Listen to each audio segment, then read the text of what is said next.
Usually I don't like putting out two videos in one day because as Snobby says, basically that YouTube don't promote it, especially if you put out videos as in every day, as in after each other.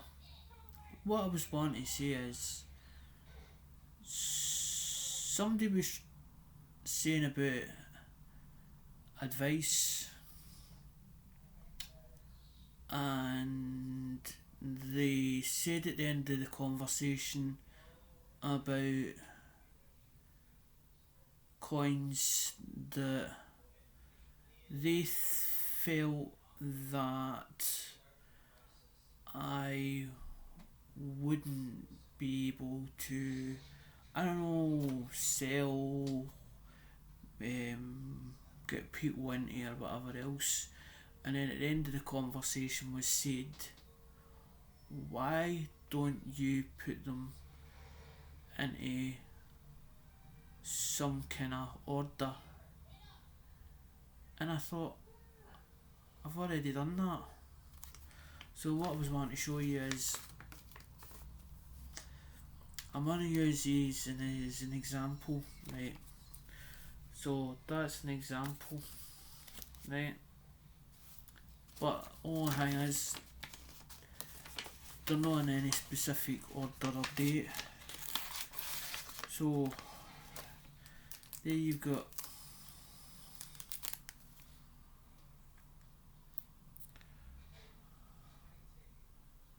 a 1 cent,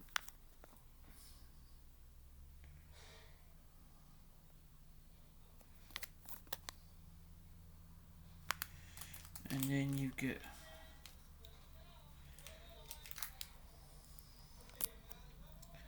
a quarter, and as I said, they're not really in, as in, because what happens is when you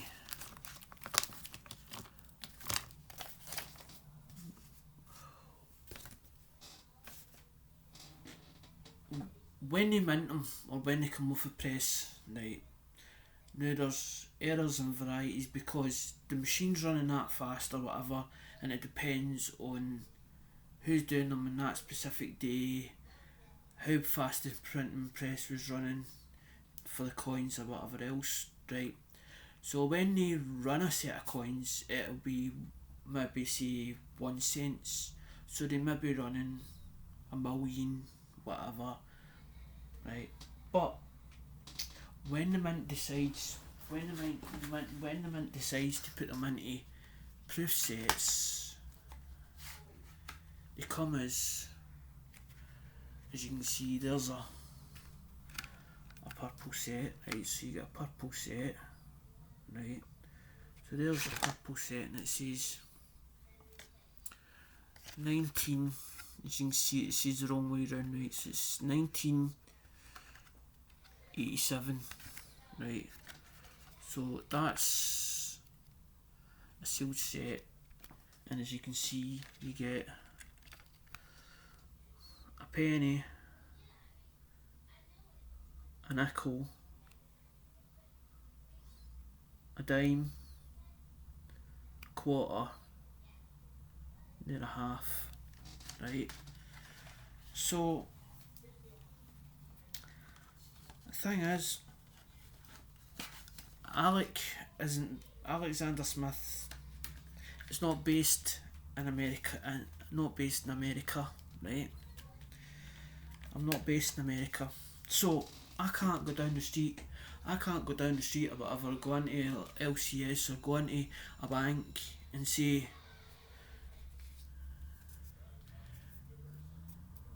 give me a roll of halves. They'd be sitting there laughing, thinking, what the hell is he on? Is he on drugs, or is he away with the fairies? Because in the UK, we get a 10 pence, a 5 pence, a 2 pence, a pound, a £2 coin, and then the rest you get for the Royal Mint in Westminster, right? So this person turned around and says, well, why don't you do something as in thing, mate? So I've already done that. So there's a 1 cent, let's say 1967. There a 5 cent, 1981 S. And that's a 1 dime, 1964. That's his QD, right? So it's his 2019p, right?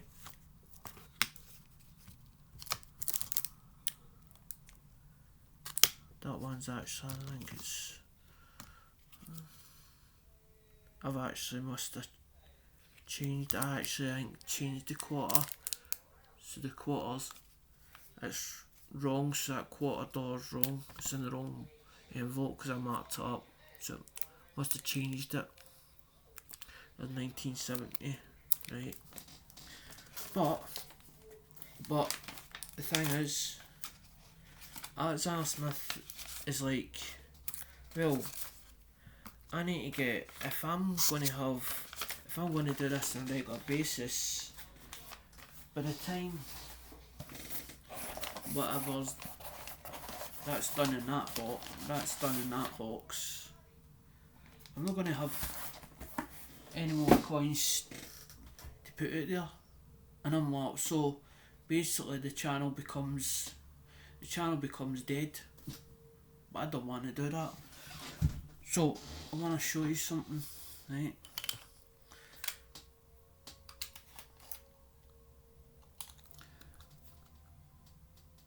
There's 19, that's 70, there's 75, that's 75D, that's 1 cent BU.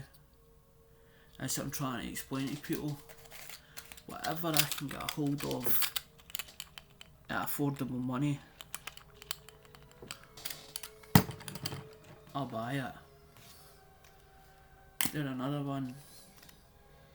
That's 1963D, 1 cent.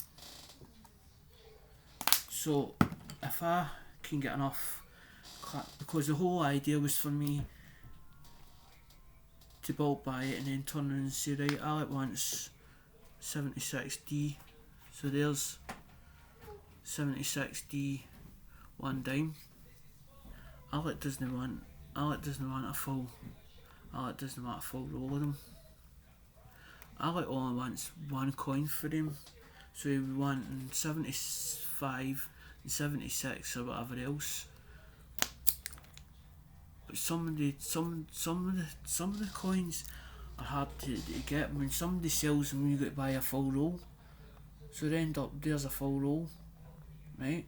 So somebody says, well, why don't you search them for errors and varieties? I'm not really interested in errors and varieties. I'm only interested in the dates so I can put them into a collection. And as I said, I only need 1 or 2 out of that. And it's the same with mate. It's the same with nickels. There's 73. That's 73, yeah. That's 73. There's 73s. But then you get a 73 which has got no date, which is usually Philly. You get Denver, then you get San Francisco. So you'll start, say, right, I'm going to either specialise in just Phillies or just San Francisco's, or I'm going to do the Denvers. But you've got for the 1 cent right up to the $1.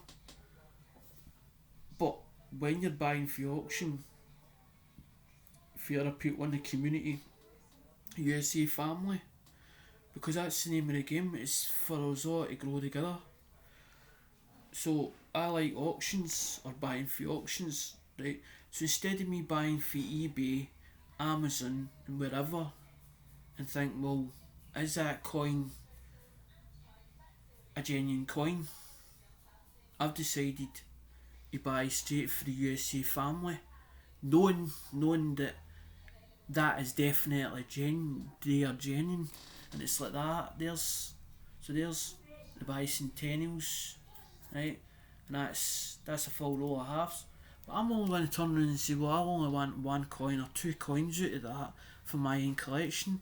So there's no point me having a full roll.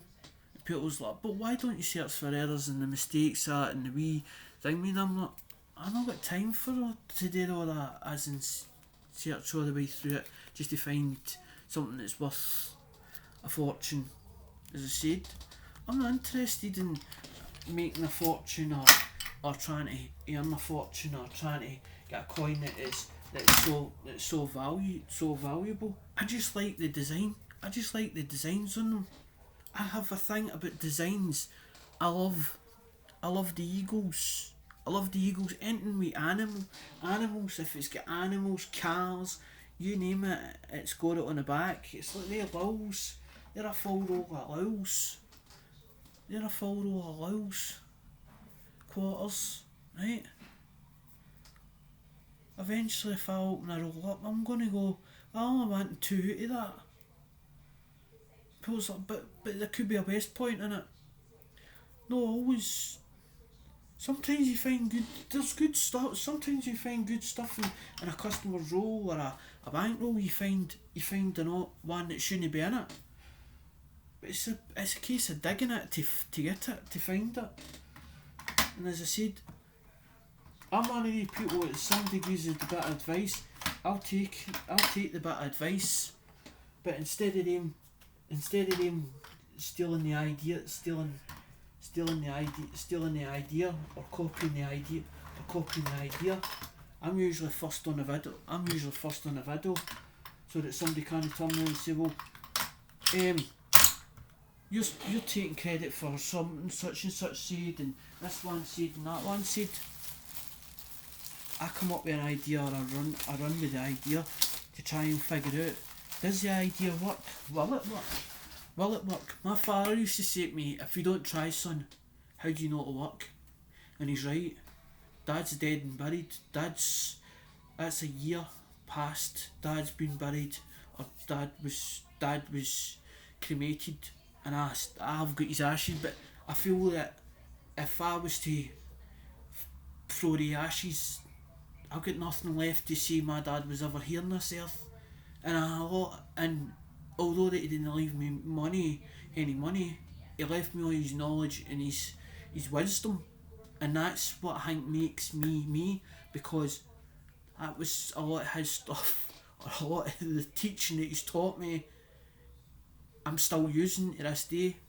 And as I said, I'm waffling on, so I'm going to finish the video. Thanks, bye.